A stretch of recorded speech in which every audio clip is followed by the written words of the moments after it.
हज़रत नूह क्या कहते हैं अपनी कौम को कि इस्तग़फ़ार करो, अल्लाह औलाद देगा, अल्लाह जो है वो माल देगा, अल्लाह ताला रिज़्क़ देगा, अल्लाह ताला खेत देगा, बागात देगा, बारिश बरसाएगा।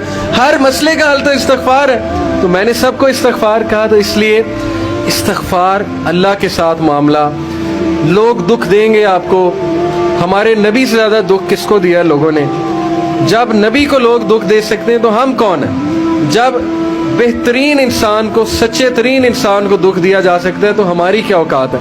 हमें भी लोग दुख देंगे, अपने भी दुख देंगे, कुलीग से भी हो सकता है दुख हो, बहुत से लोग दुख देंगे।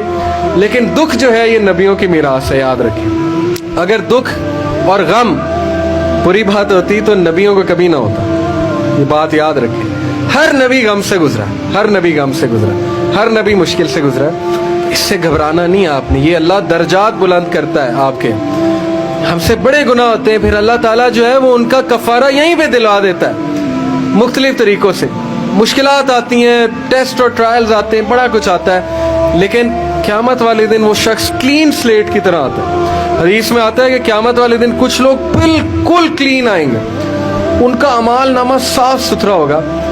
तो कहा जाएगा ये वो लोग हैं जिनको दुनिया में बड़ी मुश्किलात फेस करना पड़ी, लेकिन सब्र किया इन्होंने अल्लाह के फजल से, और आज उस नतीजे में क़यामत वाले दिन कुछ नहीं है इनके अमाल में, यानी बुराई कुछ नहीं है, सिर्फ इनके अमाल में अच्छाई है।